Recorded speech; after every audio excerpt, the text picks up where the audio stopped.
Muy buenas tardes a todos. Antes que nada, muchas gracias por la invitación al comité organizador de estas jornadas. El día de hoy les voy a hablar de algo que venimos haciendo en nuestro grupo de investigación en los últimos años y que ya lo pueden ver aquí en el título. Nos interesa saber cómo es que progresa una sobrecarga de lípidos, digamos, de cierta forma no muy agresiva, que sería la esteatosis simple, hacia el estado inflamatorio, la esteatohepatitis, la cual empieza a verdaderamente complicar el cuadro de la enfermedad hepática. Como saben, el hígado es el centro del metabolismo de nuestro cuerpo. Ocurren más de 500 reacciones en este órgano que están destinadas a compensar, a asimilar, a repartir mediadores y, digamos, moléculas que nos van a proveer de energía a todos los órganos. Así que no es difícil imaginar que cualquier agente agresor que puede estar pegándole al hígado va a generar en desórdenes metabólicos. Particularmente, dentro de la historia natural de la enfermedad, uno de los primeros escenarios es justamente esto, la sobrecarga de lípidos en este órgano. Y puede ser causado pues, prácticamente por todos los agresores, los virus hepatotrópicos, el consumo de alcohol.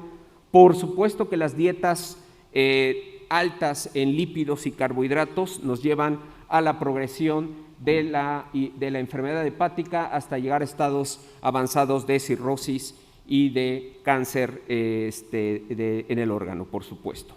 Bueno, hay todavía mucha controversia. De hecho, miren, mientras venía para acá modifiqué esta diapositiva porque me encontré datos interesantes. Apenas hace un mes se hizo un consenso, una reunión de consenso para saber cómo llamarle a esta enfermedad, cómo se tiene que presentar bien para que no haya confusión. Y bueno, lo cual nos está hablando que es un campo de investigación que está todavía avanzando y que todavía no nos ponemos de acuerdo de cómo llamarla. Así que por lo pronto la conocemos como enfermedad del hígado graso no alcohólico, donde observamos que se presenta aproximadamente un 5%, por arriba del 5%, perdón, de los hepatocitos con sobrecarga de lípidos. Y esto está asociado, como sabemos, a diversas enfermedades, particularmente, digamos, en obesidad, y es algo que nos preocupa aquí en el país, en México. De estos pacientes con esta enfermedad de hígado graso, de este NAFLD, como se le conoce, se ha observado que de un 20 a un 30% progresan hacia el estado inflamatorio, lo que vamos a conocer como esteatohepatitis no alcohólica o NASH. Y de estos pacientes hay también un porcentaje muy similar, progresan hacia estadios más avanzados. Aquí les traigo unas imágenes de nada más de cómo se observa un hígado con este problema de esteatosis causada en este caso por el consumo crónico de una dieta alta en lípidos. Básicamente estos cuadros se presentan por dos problemas, problemas en la exportación de grasa, particularmente con VLDLs, y por lipogénesis aberrante, que es la más frecuente. Esta sobrecarga lipídica, entonces, cuando se empieza a volver crónico, empieza a inducir el reclutamiento de células inflamatorias, particularmente linfocitos y macrófagos, estos últimos de mayor importancia, como les mostraré en un momento, y nos puede estar llevando en un porcentaje que muy similar del 20 a 30% de los pacientes con NAFLD pueden progresar, y de NASH pueden progresar hacia estadios más digamos, agresivos, avanzados de la enfermedad, donde podemos observar NASH con fibrosis, NASH con cirrosis y, por supuesto, cáncer, carcinoma hepatocelular. Y esto particularmente lo hemos venido estudiando en los últimos años y hemos visto que los cánceres de hígado que se desarrollan bajo un ambiente esteatóxico, con esteatohepatitis particularmente, suelen ser carcinomas mucho más agresivos. ¿Qué se sabe exactamente de cómo es esta progresión? Bueno, es muy compleja, hay muchos factores que están investigándose de cómo es que progresa la enfermedad hacia el estado inflamatorio. Nosotros nos hemos enfocado en el colesterol y por eso es que esta charla la hemos determinado como el colesterol, como determinante de esta progresión y de la agresividad. Pero el colesterol, como el dios Janus de la mitología griega, presenta dos caras. Una cara buena, sabemos que el colesterol es una molécula de vida fundamental para constituir, por ejemplo, membranas, particularmente la membrana plasmática, es materia prima para la síntesis de hormonas y sales biliares, y en la ruta de la síntesis de él, que se conoce como ruta del mevalónato, se producen también otros intermediarios fundamentales para la señalización celular. Así que es sumamente importante mantener la homeostasis de este lípido. Es una molécula de vida, pues. Pero también la sobrecarga de él, el consumo excesivo o las enfermedades asociadas a su producción, pues nos llevan a complicaciones como las que vemos aquí. La que nosotros vamos a estar viendo el día de hoy, pues es en términos de la enfermedad hepática. La sobrecarga de colesterol ocasiona básicamente fenómenos de estrés oxidante, que es uno de los principales detonantes de sus efectos, pero también señalización aberrante. En el laboratorio, en mi grupo de investigación, tenemos varios modelos donde utilizamos distintas dietas con diferente composición de colesterol, de ácidos grasos, de carbohidratos, etcétera, y se los damos a los animales por tiempos cortos, hasta de 30 días, o por tiempos muy largos, de 3, 6, 8 meses de consumo de estas dietas. Y como podemos ver, cuando les damos, por ejemplo, una dieta tipo western, rica en carbohidratos, rica en colesterol y rica en ácidos grasos, la sobrecarga de grasa se ve notablemente incrementada con respecto a los animales alimentados con una dieta control, y por supuesto que las especies reactivas de oxígeno se elevan notablemente. El colesterol, particularmente en condiciones normales, se encuentra en la membrana plasmática, ¿sí? Ahí es donde se encuentra en un porcentaje importante el colesterol, y ahí está muy bien. Pero cuando se consume la dieta alta en colesterol, como pueden ver, todos los organelos están invadidos por este lípido, y particularmente la mitocondria es un organelo que no le gusta el colesterol. Por supuesto que lo vemos elevado por el consumo de esta dieta. Ven el color del hígado característico de un hígado con esteatosis. Los marcadores de daño hepático se elevan notablemente, y como les decía, la mitocondria empieza a disfuncionar. Empieza a perderse el potencial de membrana mitocondrial, la producción de ATP cae, y como pueden ver, el potencial de membrana, también evaluado con el MitoRed, nos deja ver claramente que hay un problema muy serio a nivel mitocondrial. Una vez más, la determinación de especies reactivas de oxígenos con dos marcadores nos dicen claramente que hay un incremento notable de especies reactivas que son altamente tóxicas y que van a desatar una serie de eventos moleculares que va a llevar, por ejemplo, como podemos ver aquí, a un cambio profundo en la expresión génica a nivel hepático. Como pueden ver, son más de 600, 700 genes los que se expresan diferencialmente en los animales que consumen este tipo de dieta alta en colesterol, y que nos va a dar claramente un fenotipo que compromete la salud, en este caso de los animales de experimentación. Obviamente la biosíntesis de colesterol se ve alterada, el estrés oxidante, la respuesta de fase aguda, y la protección antioxidante se ve seriamente afectada. Aquí vean, en este Western blot les muestro cómo este factor de transcripción fundamental para la protección está notablemente afectado.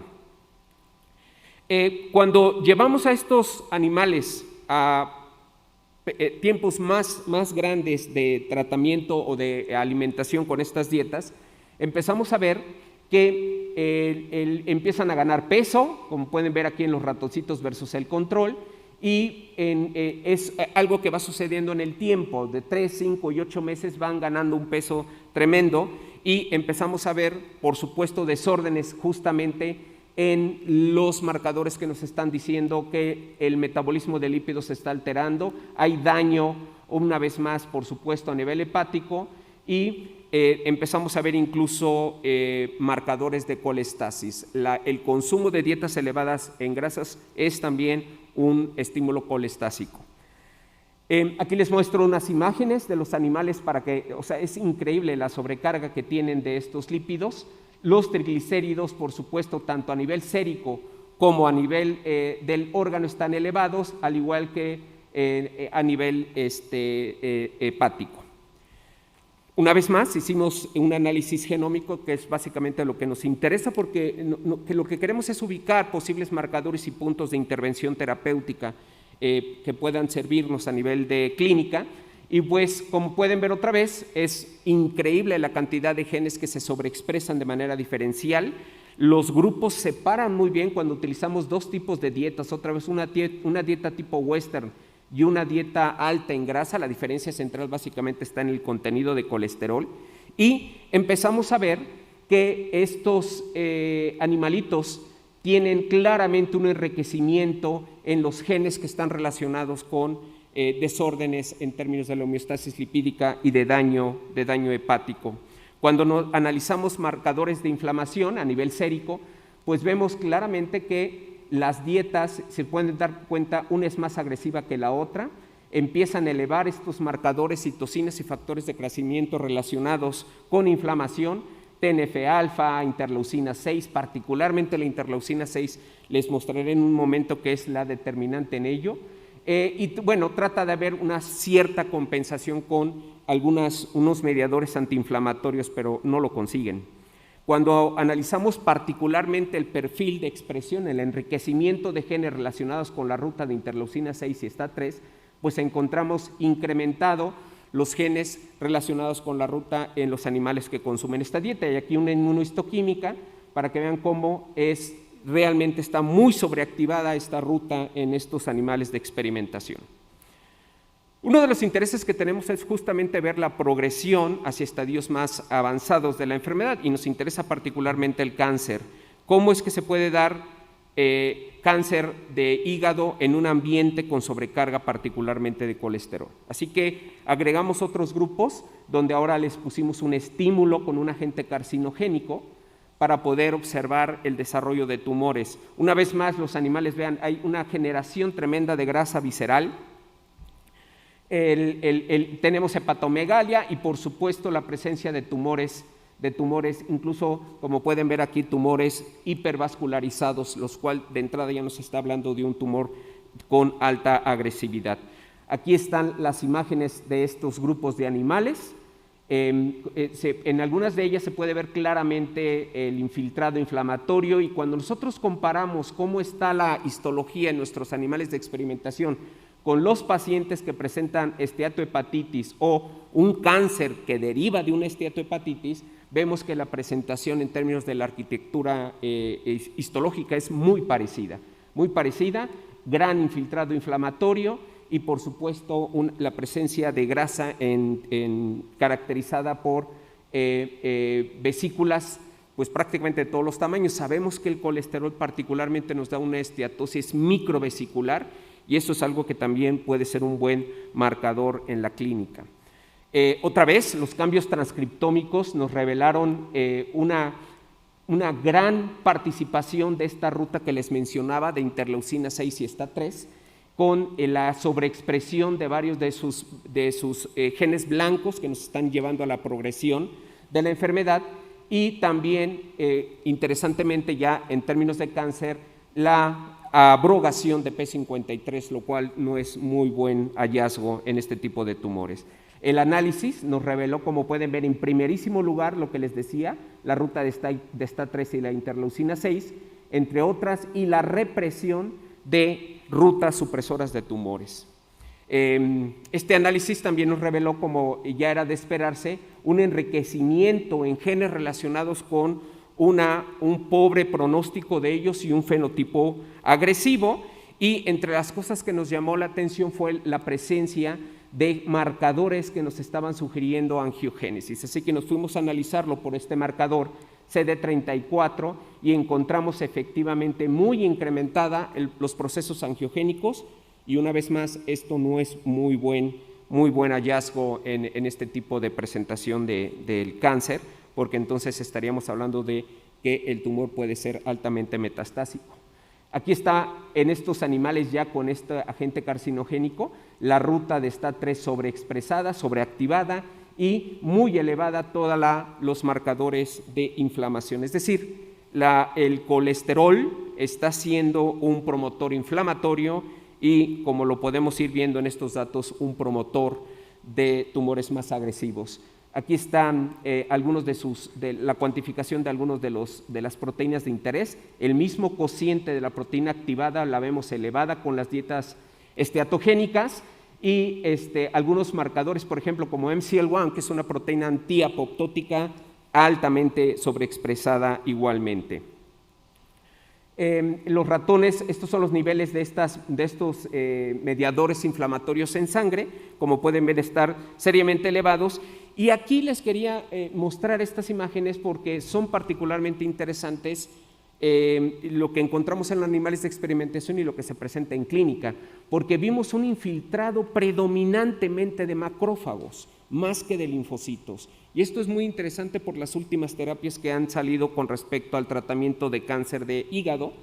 Y de esta población de macrófagos, particularmente macrófagos tipo M2, protumorales, determinados con este marcador CD206, que nos deja ver claramente que hay un infiltrado grande de macrófagos y además son protumorales. Cuando tratamos de sacar lo que se conoce como el signature molecular, la huella molecular precisa de esta presentación, nos quedamos con 62 genes que los confrontamos, hicimos un estudio de genómica funcional comparativa para poder encontrar el hallazgo de nuestros animales con las firmas moleculares de estudios previos que hemos hecho en el grupo con muestras de pacientes, y vimos que correlaciona justamente con lo que vemos aquí, que es el clúster 1, es decir, los pacientes que presenten este signature molecular tienen una sobrevivencia más pobre, porque tienen un fenotipo más agresivo. Cuando nos fuimos a ver específicamente para hacer una propuesta más concreta de no trabajar con los 62 genes, sino con una muestra corta para que pueda ser usada en la clínica de manera rutinaria y poder tener este marcador pronóstico, nos quedamos con esos 4 genes, los 4 relacionados con eventos metabólicos y con la homeostasis lipídica, y vimos que los 4 genes que escogimos correlacionan muy bien con el incremento de colesterol. Estas son líneas celulares que las ordenamos en términos de contenido de colesterol, y como pueden ver, a mayor contenido de colesterol, mayor expresión de estos genes, lo cual nos está dando certeza de que efectivamente pueden ser buenos marcadores. El análisis en pacientes, esto ya es en pacientes, tomando pacientes con cáncer de hígado y pacientes control, vemos que efectivamente los pacientes con cáncer tienen una sobreexpresión de estos 4 marcadores que proponemos, y las curvas de Kaplan-Meier nos dejan ver claramente que estos pacientes que tienen una expresión alta de cada uno de ellos tienen una sobrevivencia más pobre.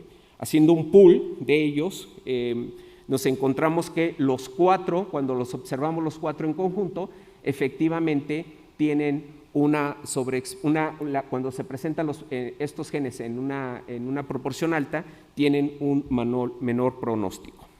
Así que el escenario aquí nos está diciendo claramente que el infiltrado inflamatorio particularmente que nos debería de interesar en cáncer de hígado en presencia de un estado de esteatohepatitis son los macrófagos.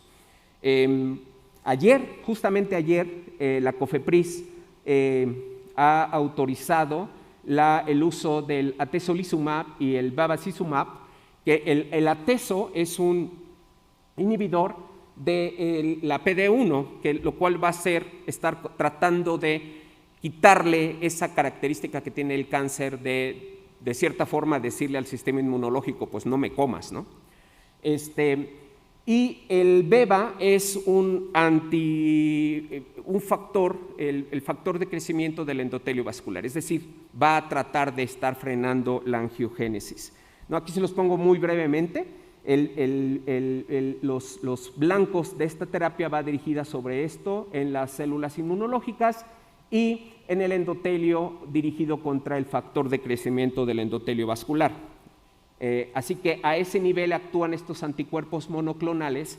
El problema aquí es de que en macrófagos no parece estar funcionando bien esto, y les traigo este reporte donde dice, y les voy a resaltar aquí para terminar mi intervención, en este trabajo publicado en el 2021 en Nature, como pueden ver, la conclusión aquí dice que en 2 cohortes de pacientes con cáncer de hígado en presencia de NASH, que recibieron este tratamiento que les mencionaba, resulta que se encontró una sobrevivencia reducida. Es decir, parece ser que esta terapia que se acaba de aceptar ayer puede funcionar muy bien, y de hecho de eso no hay duda, en tumores que vengan de virus hepatotrópicos, incluso de consumo de alcohol, pero no de esteatohepatitis no alcohólica. Tienen una muy baja respuesta.